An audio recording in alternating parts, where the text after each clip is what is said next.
Summary of the Woman Warrior by Maxine Hong Kingston. Kingston tells the tale of her late aunt, who goes by the nickname No Name Woman since her family never used her given name because of the shame she caused them by delivering birth outside of marriage. Kingston's mother, Brave Orchid, told her daughter about her aunt's life. She was married to a man who left her to come to America, and while he was gone, she got pregnant by a man she never spoke to again.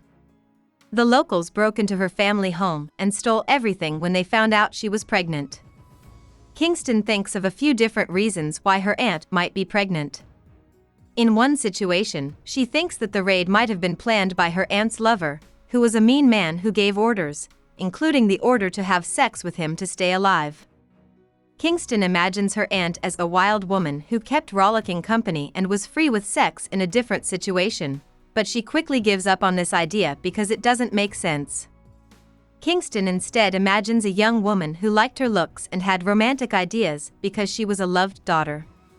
Still, she made her family look bad. When it was time for her to give birth, she went outside to a pigsty and had a girl, Kingston thinks. No Name Woman brought the baby to the well because she thought it was an act of love, unlike the other women who smothered babies in mud or left them behind. In the end, her family found her and the baby dead at the bottom of the well. Kingston was interested in why No Name Woman's family wanted to forget about her and treat her as if she had never been born. It makes her want to ask her mother for more information, like what her aunt wore, but she knows that her mother would not find it useful to do so. Kingston says that because she talks about her aunt and writes about her, the ghost of her aunt is drawn to her after 50 years of neglect. And yet, Kingston's mom also tells her and her brothers talk stories, or stories, about swordswomen. Like her aunt, these women had broken the rules, but their stories were remembered. This can be seen in the chant of F.A. Mulan, the girl who fought in place of her father. Kingston imagines herself as F.A. Mulan, the brave woman, to go against what her mother said she would be when she grows up, a wife and a slave. She dreams that she lives in a hut on top of a mountain. Two old people walk in with bowls of rice and soup and a leafy branch of peaches. They want her to stay with them for 15 years so they can train her as a warrior with exercises that begin at dawn and end at sunset. Her mission changes to getting revenge for her town against a greedy baron who takes their crops and makes the men and boys join the army. One day, someone comes to her family's house, where she no longer lives, and asks for one of the guys who live there. F.A. Mulan's dad offers to fight. The girl wants to go home as soon as she hears the news, but the old man and woman say she has to stay with them until she turns 22 and is strong enough to lead an army. On that terrible day, they give the woman warrior men's clothes and armor. F.A. Mulan's family greets her when she gets home as if it were a son. They cut a message of vengeance into her back so that if she died in battle, everyone would know just what they did to their daughter. The people in the village like F.A. Mulan, and soon men start signing up to join her army. Soon after, she meets up with a childhood friend again, marries him, and they start fighting together. When she gets pregnant, she keeps fighting but changes her armor to make it look like a strong, big man.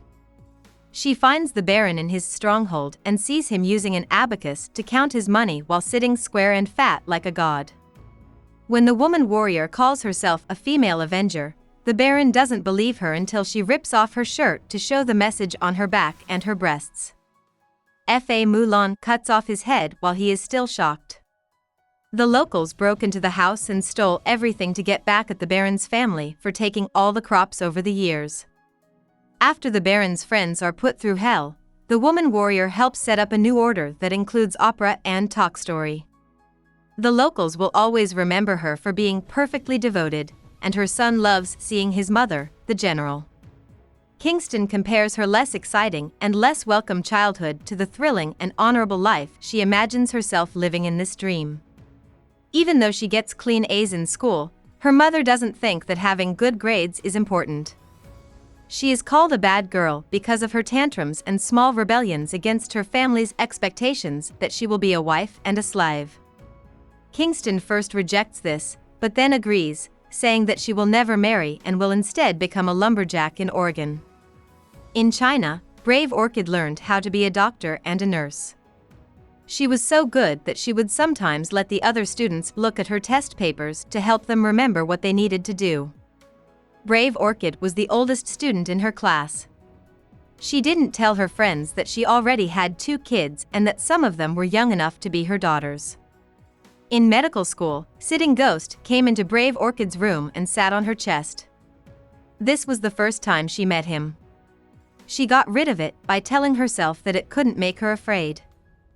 Besides those ghosts, there were also wall ghosts that tried to stop her from becoming a doctor.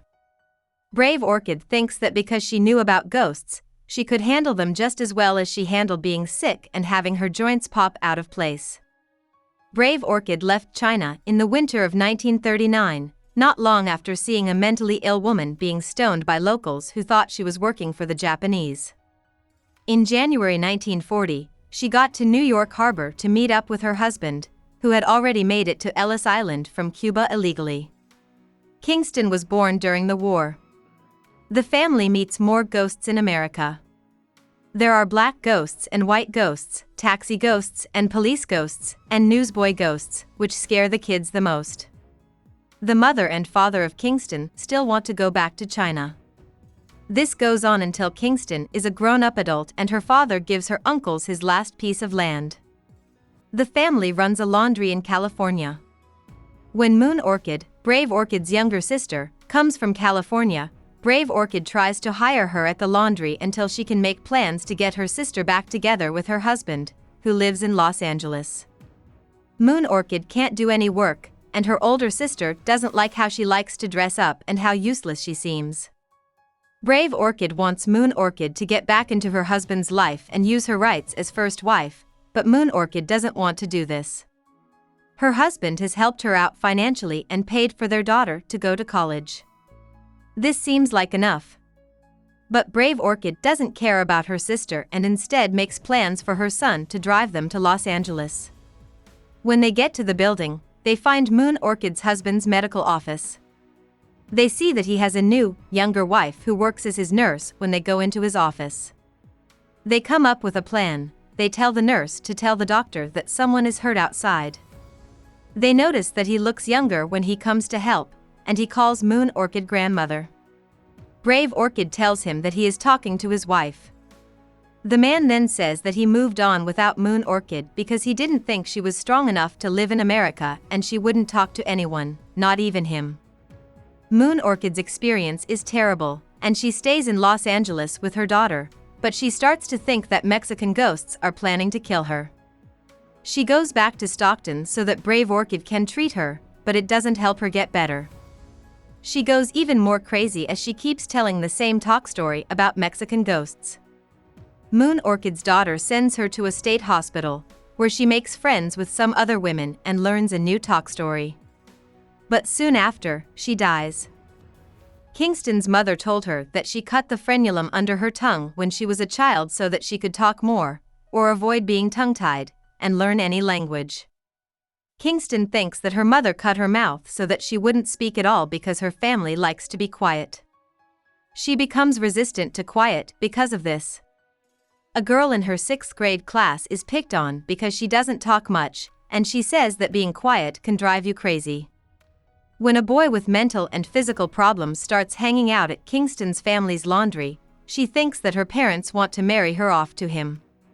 When she loses it at dinner one night, she says no to this option and to all of her parents' and culture's other ideas about how her life should be. Brave Orchid, who is a champion talker, talks over her daughter and rejects what she says, saying that they never thought she was ugly or dumb. Instead, they just said the opposite, which is Chinese custom. Kingston finds it hard to speak her mind. She says that the voice of a normal Chinese woman is strong and bossy. The voice of an American woman is softer. Kingston ends with the story of Tsai Yen, a poetess. Tsai Yen was 20 years old when she was taken by Sungnu during a raid. He fought with her, and after giving birth, she taught her kids Chinese, which was different from their dad's barbarian tongue. The locals heard her singing one day about her home country of China. After she had returned from the savage lands, Her Han descendants were the ones who eventually handed on those melodies to next generations. Kingston mentions how nicely they have translated. About the author. Kingston was born in Stockton, California, on October 27, 1940. Her full name is Maxine Ting Hong. Tom, her father, had been an artist, a teacher, and a calligrapher in his home country. He got into New York City illegally from Cuba. He worked in a laundry because he couldn't find work as a teacher in his new country. In 1939, he sent for his wife, Lan. Kingston's mother had also worked as a nurse and a doctor, and she knew how to use both Chinese and Western medicine. Kingston says that her mother gave her the ability to tell stories. Talk story was an old skill that Lan learned from her father, who told stories in the village. Kingston's mother told her stories about life in China, like how women went to the market to buy girl slaves. She also heard myths and legends. These kinds of stories would be in her first book, The Woman Warrior. Kingston went to school at the University of California, Berkeley, on a grant for engineering. In the end, she changed her major to English. She got involved in the free speech movement at Berkeley. The movement started at Berkeley and then spread to other schools. Kingston's participation in these protests would lead to a life of action, especially pacifism against war. She married Earl Kingston in 1962, and they had a son together. Kingston and her husband became teachers. At first, they worked in Northern California, and then in 1967, they moved to Honolulu, Hawaii. Kingston was appointed Berkeley's Distinguished Professor of English in 1990 for her writing achievement. Hope we summarized it fully and you liked it. Please hit the like button and subscribe to our channel so that we are motivated to create more videos.